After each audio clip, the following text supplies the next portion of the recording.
I just had to let you know you're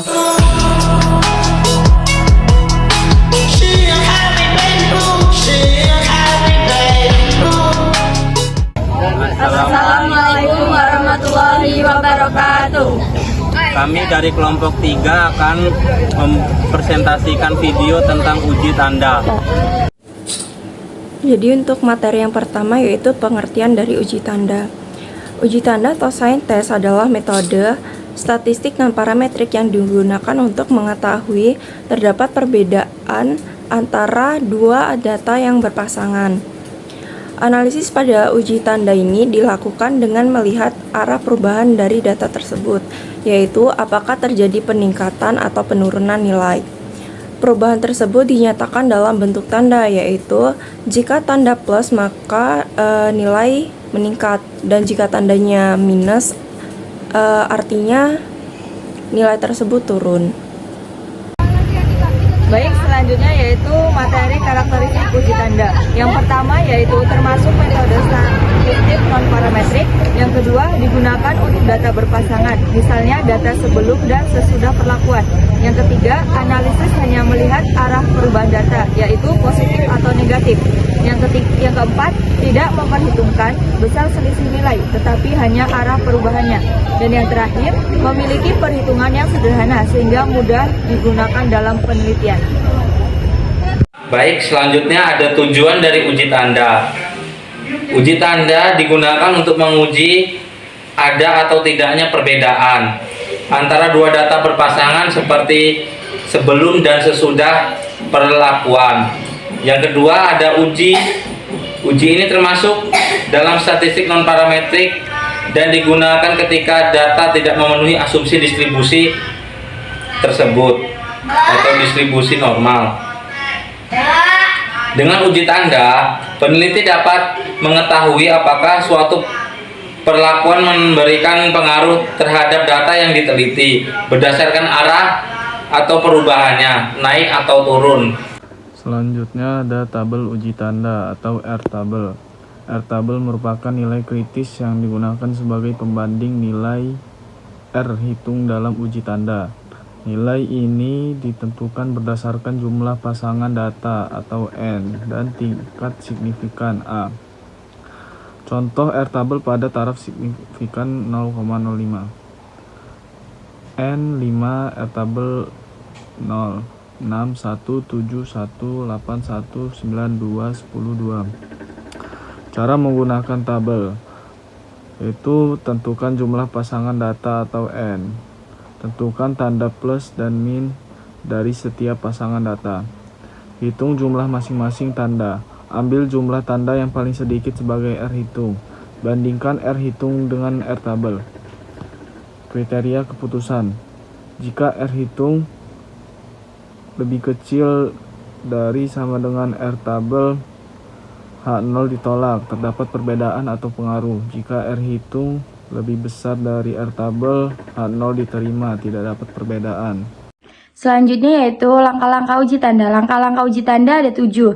Yang pertama yaitu menentukan hipotesis, yang kedua menentukan taraf signifikan, yang ketiga menghitung selisih data, yang keempat menentukan statistik uji setiap pasangan diberi tanda plus atau min sesuai hasil selisihnya. Yang kelima menentukan statistik uji, ambil jumlah tanda yang paling kecil. Dan yang keenam membandingkan dengan nilai tabel. Yang ketujuh menarik kesimpulan.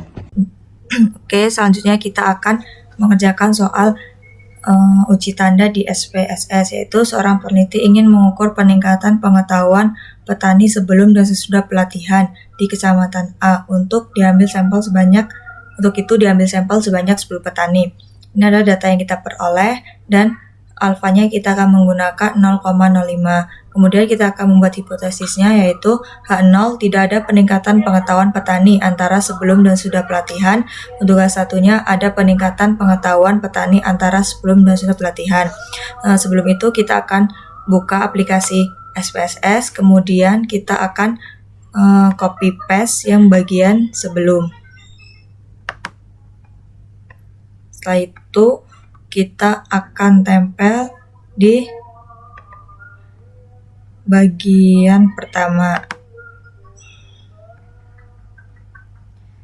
Oke, setelah itu kita akan lakukan hal yang sama pada kolom sesudah.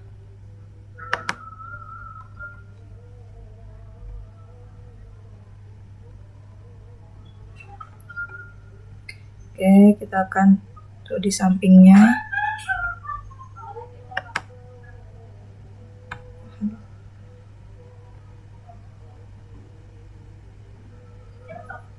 Oke, setelah ini kita akan ke variable view. Nah, setelah itu kita di bagian variable view, kita akan mengganti yang pertama yaitu bagian name sebelum, dan yang kedua sesudah. Kemudian desimalnya kita buat 0, yang kedua juga sama. Selanjutnya untuk label kita tulis sebelum pelatihan, dan yang bawahnya yaitu sesudah pelatihan. Kemudian untuk align-nya kita ganti center, bawah juga sama center. Setelah itu measure-nya kita ganti scale, bawahnya juga scale. Nah, kemudian setelah itu kita akan ke analyze. Setelah ke analyze kita akan ke non parametric test, setelah itu ke legacy dialog, setelah itu ke to related sample. Nah, di sini terlihat ada variabel 1 dan variabel 2. Untuk variabel 1 kita pindahkan sebelum pelatihan, dan untuk variabel 2 kita pindahkan sesudah pelatihan. Karena kita akan melakukan uji tanda, maka kita akan memilih sign test. Setelah itu kita klik OK. Kemudian kita akan melihat di sini pada output frequencies yaitu sesudah dan sebelum pelatihan. Pada negatif differences kita peroleh 4 dan positif differences kita peroleh 6. Kemudian pada tes itu yaitu nilai tidak ada nilai yang sama sebelum dan sesudah pelatihan, dan nilainya yaitu 0 sehingga totalnya yaitu 10. Nah, pada tes statistik ini dalam uji hipotesis kita menggunakan output SPSS yang terdapat di tes statistik. Diketahui exact side to tail-nya yaitu 0,754. Karena nilai 0,754 lebih besar dari 0,05, maka dapat disimpulkan bahwa H0 diterima. Jadi artinya terdapat cukup bukti bahwa tidak ada peningkatan pengetahuan petani antara sebelum dan sesudah pelatihan. Sekian presentasi dari kami. Wassalamualaikum warahmatullahi wabarakatuh. I just had to let you know you're